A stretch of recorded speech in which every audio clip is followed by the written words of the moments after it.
გამარჯობა, ეთერშია კურიერი 12 საათზე ახალ ამბებს ანუკა ბულავა გაგაცნო. საპატრიარქო ტახტის მოსაყდრე მეუფეშიო სიონში ამ წუთებში წირვას აღასრულებს. ღვთისმშობლის მიძინების ტაძარში მრევლი დილიდან შეიკრიბა.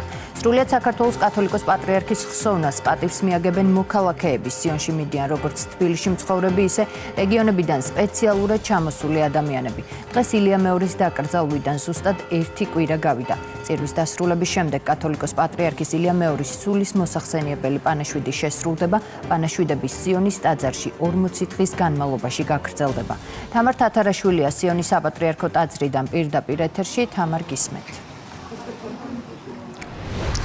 დღეს არის დიდი მარხვის მეხუთე კვირა. სწორედ ამიტომ ყველა მოქმედ ეკლესია მონასტერში ტარდება საზეიმო ღვთისმსახურება. სიონის საპატრიარქო ტაძარს რამდენიმე მიზეზის და გარემოებიდან გამომდინარე აქვს დატვირთვა. საქართველოს კათოლიკოს პატრიარქის დაკრძალვიდან გავიდა ზუსტად 1 კვირა. მისი სურვილის სამებრის სწორედ ახლა სიონის საპატრიარქო ტაძარში განისვენებს. წირვა ლოცვას აღნიშნავს პატრიარქის მოსაყდრე მეუფეშიო. უკვე 2 საათზე მეტია რაც მრევლი იმყოფება ტაძარში და როდესაც მსახურება დასრულდება, ამის შემდგომ უკვე პატრიარქის მოსაყდრე აქ შეკრებილ ადამიანებს ქადაგებით მიმართავს. მიუხედავად იმისა, რომ გავიდა 1 კვირა პატრიარქის დაკრძალვიდან არ წყდება ხალხის ნაკადი. იმ ადამიანების რაოდენობა, რომლებსაც სურთ რომ მოვიდნენ და კიდევ ერთხელ პატივი მიაგონ საქართველოს კათოლიკოს პატრიარქის ილია მეორის ხსოვნას. არ ნელდება არც ადამიანებში ტკივილის და სინანულის განცდა. 17 მარტის შემდეგ იმ მართლმადიდებელი ქრისტიანებისთვის, რომლებიც დღესაც ღიად და ბევრს საუბრობენ იმ საქმეების შესახებ, რომელიც საქართველოს 151 პატრიარქმა ილია მეორემ სამშობლოსა და ქვეყნის წირაში მისი ნახევარსაუკუნოვან გზაზე გააკეთა. დღევანდელ დღეს საპატრიარქო ტახტის მოსაყდრე მაღალ ყოლადუსამღვდელოესი მეუფეშიო აღასრულებს წირვას და ეს არ არის მხოლოდ ესეთი სიმბოლური ქმედება, ეს არის გულითადი ლოცვითი კავშირი ღმერთთან, ღვთისმშობელთან და მის უწმინდესობასთან, რომ მისი უწმინდესობა, რომელიც არის შემოქმედი თანამედროვე ამ ეკლესიისა, რომელსაც ჩვენ ვიცნობთ და სადაც ცხოვრობთ, ამ ეკლესიაზე მზრუნველობას შესთხოვს, ამ ეკლესიის წინამძღოლობას შესთხოვს, რომ გააძლიეროს უწმინდესმა ქართველიერი ეკლესია მოსაყდრე მეუფეშიო იმისთვის, რომ კეთილად უწინამძღვროს ამ პროცესებს. ძალიან რთული მისია შეასრულა პატრიარქმა ჩვენი სამშობლოს წინაშე. გამწლიანებული იყო ერი და მეც მაგას რომ ალბათ ზეციური საქართველოს დაგვეხმარება ყველას. ძალიან განმეცდით. იმიტომ რომ ის იყო ყველაზე საუკეთესო პატრიარქი და შეგვდგება გული. აი მოვდივართ ახლოს ვეღარ მივდივართ ისეთი იმდენი ხალხი. პატრიარქის სენიტეს უმეტირებდა ყველა თითო ესე ვართ. მესამე ბავშვი 20 წლის შუალედში გავაჩინე პატრიარქის მოწოდებით. მრევლი მოატრიალაზე მართლმადიდებლობისკენ და ყველანაირად გაერთიანა მთელი საქართველო. ეციდან გლოცავს და გადმოყურებს და მის ფარველობაში ვიქნებით მუდამ. ჩემი შვილის ნათლია არის პატრიარქი ჩვენი ოჯახისთვის განსაკუთრებით აი ამის გამოც მნიშვნელოვანი და საყვარელი პიროვნება იყო პატრიარქი. დიდი სიყვარულით გაგვახსენდება ყოველთვის ყველა ჩვენთანგანს. ნამდვილად ყველას ძალიან უყვარდა და ყველა ქართველისთვის იყო მართლა ერის მამა, განსაკუთრებული ადამიანი. ძალიან დიდი ადამიანი იყო და მოვდივართ გაგვაცოცხლა მთელი საქართველო, გამოგვაფხიზლა ხელახლა. თაობას უნდა გაახსენდეს, ისტორია კიდე დაილექება, კიდე უფრო ბევრი დადებითი და ძლიერი მხარეები გამოიკვეთება. მალე დასრულდება ღვთისმსახურება, ლოცვის შემდეგ კი პატრიარქის მოსაყდრე მიმართავს ქადაგებით აქ შეკრებილ მრევლს. ტაძრის კარი ღია არის ყველა მსურველისთვის, იმ ადამიანებისთვის, ვისაც სურს კიდევ ერთხელ, რომ ილია მეორის საფლავს პატივი მიაგონ. დილის 8 საათიდან საღამოს 10 საათამდე შეუძლია ნებისმიერ მსურველს, ნებისმიერ მართლმადიდებელ ქრისტიანს სიონის საპატრიარქო ტაძარში მოსვლა. პარალელურად სრულდება ასევე პანაშვიდები და ასე გაგრძელდება მომდევნო 40 დღის განმავლობაში. მადლობა სიონის საპატრიარქო ტაძრიდან თამარ თათარაშვილი საუბრობდა პირდაპირ ეთერში. პატრიარქი იყო საზომი ურთიერთობის ღირსების სიყვარულისა და თავდადების ილია მეორის როლსა და მის ღვაწლზე ისაუბრა ბათუმისა და ლაზეთის მიტროპოლიტმა ბათუმის ღვთისმშობლის სახელობის საკათედრო ტაძარში ქადაგებისას. მეუფე დიმიტრის განცხადებით საქართველოს კათოლიკოს პატრიარქი და ქართველი ხალხის სულიერი მამა მთელს ერს დააკლდა. ხედავდი ამდენ აცრემლებულ, ატირებულ, გლოვიარე ადამიანებს და საოცარი გრძნობა მეუფლებოდა გრძნობა იმისა, რომ ის ვისაც განიცდი, ვისაც მთელი ცხოვრება თვლიდი, რომ შენი ოჯახის ნაწილი წევრია, ის მარტო შენი არ ყოფილა. ის არის უამრავი ადამიანის ოჯახის წევრიც და ეს იყო უდიდესი სიხარულ ნარევი გლოვა. უდიდესი განცდა ამ ადამიანისა, რომელმაც როგორც გითხარით, მთელი ცხოვრება, როგორც კი დაბადებისთანავე, როგორც კი თვალი გავახილე, ამ ადამიანს უყურებდი, მთელი ცხოვრება ეს იყო საზომი ურთიერთობისა, ღირსებისა, სიყვარულისა, თავდადებისა და ასე შემდეგ. პატრიარქი მოსაყდრე და წმინდა სინოდი ეკლესიის წინააღმდეგ წლების წინ დაწყებული ორკესტრირებული კამპანია ისევ გრძელდება. ილია მეორის გარდაცვალების შემდეგ ოპოზიციონერი პოლიტიკოსების, NGO-ების, აქტივისტებისა და გარკვეული მედიის წარმომადგენლების სამიზნე საპატრიარქო ტახტის მოსაყდრე. მიტროპოლიტი შიო მუჯირია, რომელიც ილია მეორემ ტახტის მოსაყდრედ სიცოცხლეშივე დაასახელა. პატრიარქისა და მოსაყდრის სახელის დაკნინებისა და ეკლესიის დისკრედიტაციის მცდელობა მართველი გუნდის თქმით, სამოციქულო ეკლესიისა და სახელმწიფოს მიზან მიმართული მტრობა. უმრავლესობაში ამბობენ, რომ სიძულვილის კამპანიის ავტორებს ქართველმა ხალხმა პასუხი 22 მარტს გასცა, როდესაც უწმინდესი უკანასკნელ გზაზე მთელმა ერმა ერთად გააცილა. რა შეფასებები კეთდება ეკლესიის წინააღმდეგ წლების წინ დაწყებულ და ახლა გააქტიურებულ კამპანიაზე? შოთა ფალავანდიშვილია პირდაპირ ეთერში თემის დეტალებით. შოთა, გისმენთ.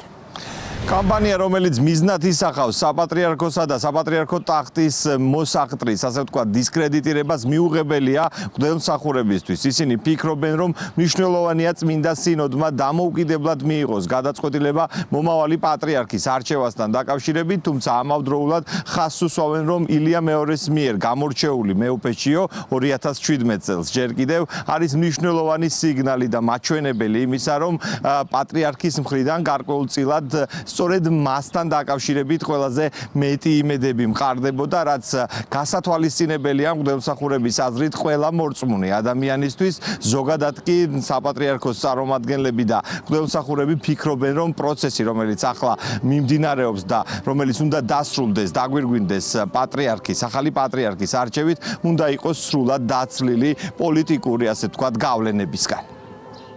მნიშვნელობა აქვს პატრიარქის გადაწყვეტილებას 2017 წელს, როდესაც მან პატრიარქის მოსაყდრედ გამოაცხადა და გამოარჩია მეუფეში. როგორც თქვით, მორწმუნე ადამიანისთვის პატრიარქის ეს ქმედება მთელი ეკლესიისთვის ძალიან მნიშვნელოვანია. თქვენ თუ დააკვირდებით, ისე ვიმეორებ, შეიძლება ფორმალურად ჩვენ წავიკითხოთ უწმინდესის ეს განცხადებული ანდერძია თუ განცხადება არის, ხო, საჯაროდ გამოიტანა, მაგრამ იქ იწყება ლოცვითი სიტყვებით, სახელითა მამისათა, ძისათა, სულისაწმინდისათა. ასევე უწმინდესის კომენტარი უძღოდა წინ, რომ ეს არის წმინდა გიორგის მიერ მისი მეოხებით მიღებული გადაწყვეტილება. ეს ისეთი რკინის ურყევი, სულიერი წყობა და ლოგიკა, რომელიც მორწმუნე ადამიანისთვის ძალიან ბევრ რამეს ნიშნავს.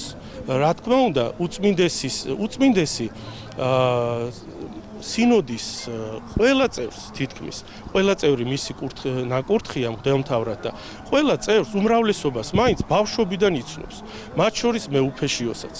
ყველას აქვს თავისი ღირსება, ყველა მღვდელმთავარს, ყველა სასულიერო პირს. ალბათ მეუფეშიოში დაინახა სწორედ ის უნარები, ის თვისებები, რომელიც აგერ ნაყოფიც ვნახეთ. 9 წლის განმავლობაში ის პირუთვნელად იცავდა კურთხევას და მორჩილებას მისი უწმინდესობისას.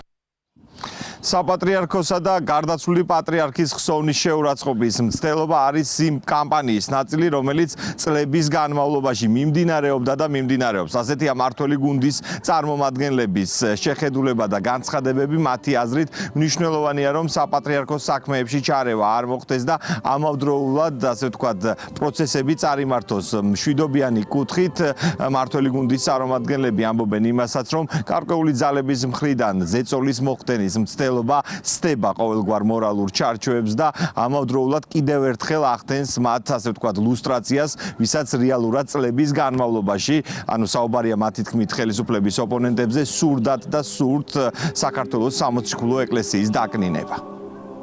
ჩვენ ბოლო პერიოდის განმავლობაში ხედავთ თუ რაოდენ დიდი თავდასხმები ხდება ეკლესიაზე, საპატრიარქოზე და ეს ყველაფერი არის ქვეყნის გარედან დაფინანსებული, ამაში ჩართული არიან კონკრეტული არასამთავრობო ორგანიზაციები, რადიკალი პოლიტიკოსები და რა თქმა უნდა ყველაფრის ამის მიზანი არის ერთი რამ, რომ რამენაირად განხეთქილება შემოიტანონ ეკლესიაში, განხეთქილება შემოიტანონ ჩვენ საზოგადოებაში.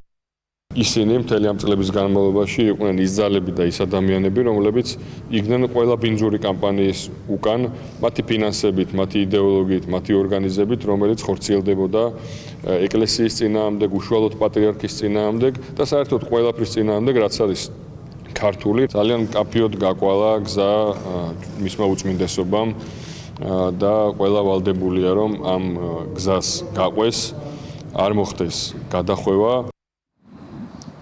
სრულიად საქართველოს კათოლიკოს პატრიარქი უწმინდესი და უნეტარესი ილია მეორე 93 წლის ასაკში 17 მარტს გარდაიცვალა. მის მილიონზე მეტმა ქართველმა გააცილა უკანასკნელ გზაზე, ახლა კი 2 თვის განმავლობაში წესის მიხედვით უნდა მოხდეს სამოციქულო ეკლესიის ახალი საჭედმკრობლის გამორჩევა წმინდა სინოდისგან.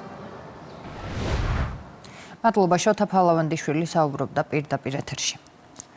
პატრიარქის ნებასა და 2017 წლის 23 ნოემბრის გადაწყვეტილებაზე მიუთითებენ სასულიერო პირები, როდესაც უწმინდესმა საპატრიარქო ტახტის მოსახდრედ მიტროპოლიტი შიო მუჯირი სიცოცხლეშივე დაასახელა. იმისთვის, რომ დასრულებულიყო მსჯელობა პატრიარქის ანდერძთან დაკავშირებით.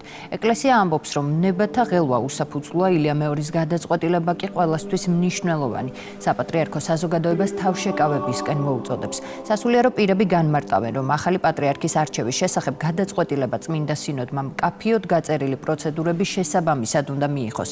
ამიტომ ეკლესია სინოდის ხდომის დანიშვნამდე და ახალი პატრიარქის არჩევამდე ყველას მოუწოდებს თავი შეიკავონ ვარაუდების გაკეთებისგან და დაელოდონ მღვდელმთავრების გადაწყვეტილებას. საპატრიარქო კანდიდატების გამორჩევა მოხდება წმინდა სინოდის კრებაზე და შემდგომ გაფართოებულ საეკლესიო კრებაზე მოხდება სრულიად საქართველოს კათოლიკოს პატრიარქის გამორჩევა.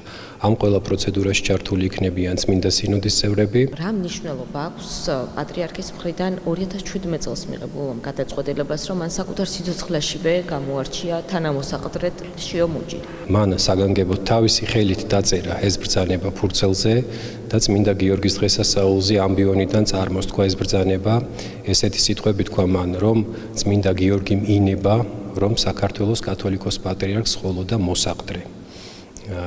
მიზეზი ამისა არის ის, რომ გოცდავად პატრიარქმა განაცხადა, რომ შემდგომ ამას მოსაყდრესთან დაკავშირებით ზედმეტი კითხვები არ მოყოლოდა და ზოგადად ბუნდოვანი არ ყოფილიყო საკითხი ანდერძთან დაკავშირებით შემდგომში. კათოლიკოს პატრიარქს მართლმადიდებლური ავტოკეფალური ეკლესიის მართვა-გამგეობის თანახმად ირჩევს წმინდა სინოდი. საზოგადოებას კი განსაკუთრებით მორწმუნე ერს, რომელიც იმყოფება დიდი მარხვის პერიოდში, მინდა მოუწოდო, რომ შეინარჩუნონ ამ დღეებში უწმინდესი და უნეტარესი ილია მეორის გარდაცვალებისადმი გამოხატული უდიდესი პატივი, ერთობა, სოლიდარობა და მოუწოდებ, რომ განსაკუთრებული ლოცვით შეეწიონ ამ პერიოდს.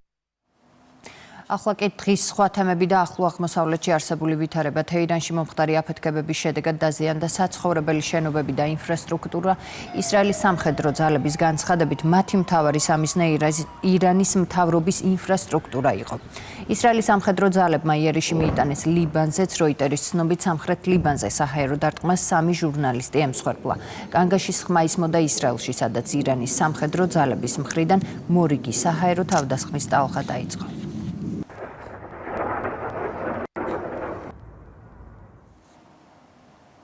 რეზა ფეჰლევმა ამერიკის შეერთებული შტატების კონსერვატიული პოლიტიკური მოქმედების კონფერენციაზე სიტყვით გამოსვლის დროს განაცხადა, რომ მზად არის ირანში გარდამავალ პროცესს უხელმძღვანელოს. ირანის ყოფილი შაჰის ვაჟმა მხარდაჭერა გამოუცხადა ამერიკის შეერთებული შტატების პრეზიდენტს და მოუწოდა, რომ ირანში დაწყებული სამხედრო ოპერაცია ბოლომდე მიიყვანონ და დაასრულონ ირანის რეჟიმი. პრეზიდენტი ტრამპი ამერიკას კვლავ დიდებულს ხდის. მე კი ვაპირებ კვლავ დიდებული გავხადო ირანი. პრეზიდენტი ტრამპი მართალი იყო, როდესაც თქვა, ჩვენ არ გვინდა ყოველ 2 წელიწადში ერთხელ დაბრუნება. მაგრამ თუ რეჟიმის რომელიმე ფრაქცია ხელისუფლებაში დარჩება, ზუსტად ასე მოხდება. რეჟიმი დროს მოიგებს, ის თავს მოაჩვენებს ყველას, თითქოს მოლაპარაკებებს აწარმოებს. შემდეგ კი კვლავ დაუბრუნდება თავის ძველ ჯიჰადისტურ გზას, რითაც საფრთხე შეუქმნის ამერიკას, მის უსაფრთხოებასა და ინტერესებს. ირანელ ხალხს აქვს რეალური შანსი ბოლო მოუღოს ტერორისა და ქაოსის ამ რეჟიმს. რეჟიმის რეპრესიული მანქანა დასუსტებულია, მისი ტერორისტული ქსელი გაწყვეტილი, ხოლო ხელმძღვანელობა განადგურებული. იმისთვის, რომ ამ ყველაფერს როგორც ამერიკელების, ისე ირანელებისთვის აზრი ჰქონდეს, საქმე ბოლომდე უნდა მივიყვანოთ. ეს რეჟიმი მთლიანად უნდა წავიდეს. რასაც ახლა ამერიკას ვთხოვთ, მარტივია, არ გადაუხვიოთ არჩეულ კურსს, გზა გაუკაფეთ ირანელ ხალხს, რათა მათ საქმე ბოლომდე მიიყვანონ. ამერიკის შეერთებული შტატების ვიცე-პრეზიდენტმა ბენი შოუს პოდკასტში საუბრის დროს განაცხადა, რომ ირანის ომი არის ხანმოკლე და მალე დასრულდება. როგორც ჯეიდი ვენსი აცხადებს, მათი მთავარი მიზანი ირანის, რაც შეიძლება დიდი ხნით განეიტრალება, ამ მიზნის მიღწევის შემდეგ კი ისინი ირანიდან გამოვლენ და ყველაფერი დასტაბილურდება, მათ შორის საწვავის გაზრდილი ფასიც. ჩვენი სამხედრო ამოცანების უდიდესი ნაწილი შესრულებულია. ვფიქრობ, საფუძვლიანია იმის მტკიცება, რომ ყველა სამხედრო მიზანს მივახციეთ. ჩვენ უნდა გავანეიტრალოთ ისინი ძალიან დიდი ხნით და ეს არის მთავარი ამოცანა. ფასები ნამდვილად გაიზარდა ახლო აღმოსავლეთში მიმდინარე მოვლენების გამო, მაგრამ ის დაიწევს. ეს არის დროებითი რეაქცია იმაზე, რაც საბოლოო ჯამში მოკლევადიანი კონფლიქტი იქნება. ჩვენ არ გვაქვს ინტერესი დავრჩეთ ირანში 1 ან 2 წლის შემდეგ. ჩვენ საქმეს ვაგვარებთ, იქაურობას მალე დავტოვებთ და საწვავის ფასებიც პირვანდელ ნიშნულს დაუბრუნდება. ამერიკის ცენტრალური სარდლობის ინფორმაციით ირანის წინააღმდეგ ამერიკის ოპერაციის დაწყების დღიდან 11,000-ზე მეტი სამიზნე დაიბომბა, 150-ზე მეტი ირანული გემი კი დაზიანდა ან განადგურდა. ამავე განცხადების თანახმად შტატების ძალები ბომბავენ ობიექტებს, რათა ჩამოშალონ ირანული რეჟიმის უსაფრთხოების აპარატი და პრიორიტეტს ანიჭებენ ლოკაციებს, რომლებიც უშუალო საფრთხეს წარმოადგენენ. საერთაშორისო მედიის ინფორმაციით საბერძნეთის სანაპიროსთან 22 მიგრანტი დაიღუპა. საბერძნეთის სანაპირო დაცვის ცნობით მიგრანტები ცავსე ნავმა, რომელიც ლიბიიდან გამოვიდა ზღვაში 6 დღე გაატარა. გადარჩენილებს შორის ბანგლადეშის, სამხრეთ სუდანისა და ჩადის მოქალაქეები არიან.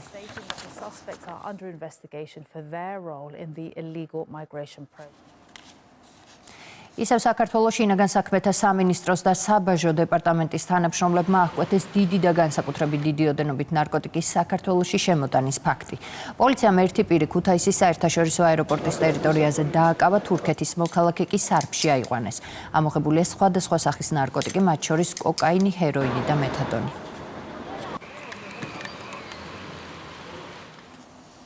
ნარკოდანაშაულის ფაქტზე მოლდოვას რესპუბლიკის 2 მოქალაქე დააკავეს შინაგან საქმეთა სამინისტროს აფხაზეთის ავტონომიური რესპუბლიკის პოლიციის დეპარტამენტის თანამშრომლებმა. მათი აყვანა ჯგუფურად დიდი და განსაკუთრებით დიდი ოდენობით ნარკოტიკის უკანონო შეძენა, შენახვისა და რეალიზაციის ხელშეწყობის ბრალდებით მოხდა. ამოღებულია სარეალიზაციოდ გამზადებული მეთადონი.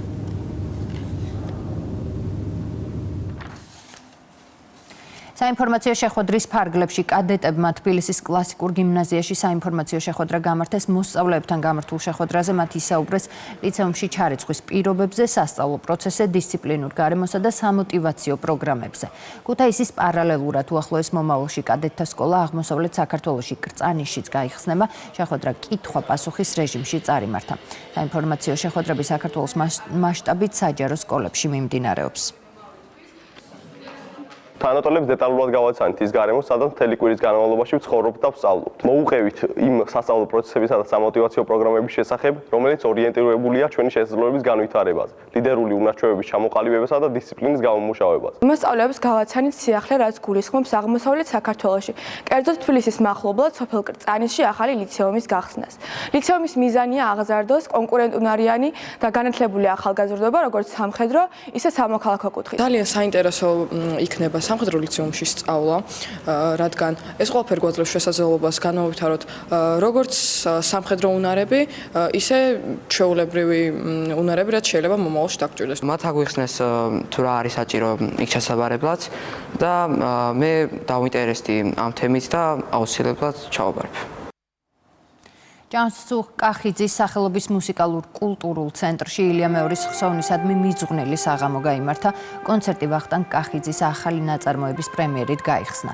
საგალობელი სახელწოდებით პიე იესუ დომინე მოწყალეო უფალო იესო კომპოზიტორმა უწმინდესის გარდაცვალებიდან მეორე დღეს დაწერა. კონცერტს თავად ავტორი დირიჟორობდა სახელმწიფო საგუნდო კაპელა თბილისის სიმფონიური ორკესტრი და სოლისტი ქეთევან ქართველიშვილი თითოეული მათგანი მუსიკისა და პატრიარქის სიყვარულმა გააერთიანა.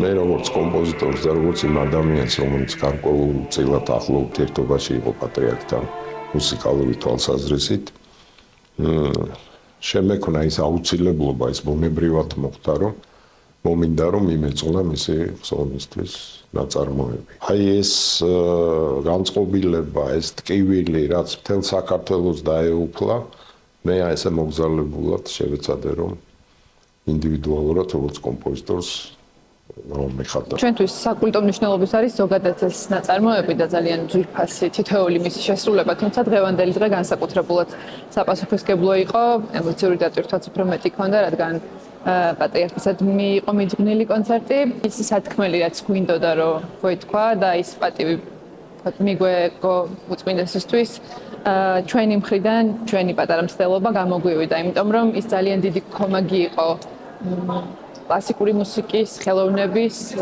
ძალიან დიდი გულშემატკივარი იყო ჩვენი. ძალიან საამაყოა რომ ჩვენ ვასრულებთ ამ ნაწარმოებს. ეს არის მე ვფიქრობ საქართველოს მუსიკალურ კულტურაში, მის ისტორიაში ერთ-ერთი გამორჩეული ნაწარმოები, რომელიც არა მარტო საქართველოში არის პოპულარული, ის სრულდება უცხოეთშიც.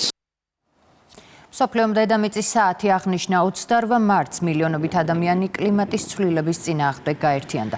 ორიგი გლობალური გარემოს დაცვითი აქციის მთავარი გზავნილი იყო დაუთმე 1 საათი დედამიწას. საღამოს 9:30-დან 10:30-მდე სიმბოლურად მსოფლიოს უდიდეს ქალაქებში ადმინისტრაციულ შენობებსა და მნიშვნელოვან არქიტექტურულ ძეგლებზე გარეგანათება 1 საათით გამოირთო. გლობალურ გარემოს დაცვით აქციას საქართველოს შეუერთდა, მათ შორის პრეზიდენტის ადმინისტრაცია, პარლამენტი, მთავრობის ადმინისტრაცია, სახელმწიფო უწყებების სამინისტროები და აჭარის მთავრობის ადმინისტრაცია. ინიციატივა უკვე 20 წელი აღინიშნება. მიზანი საზოგადოების ცნობიერების ამაღლებაა.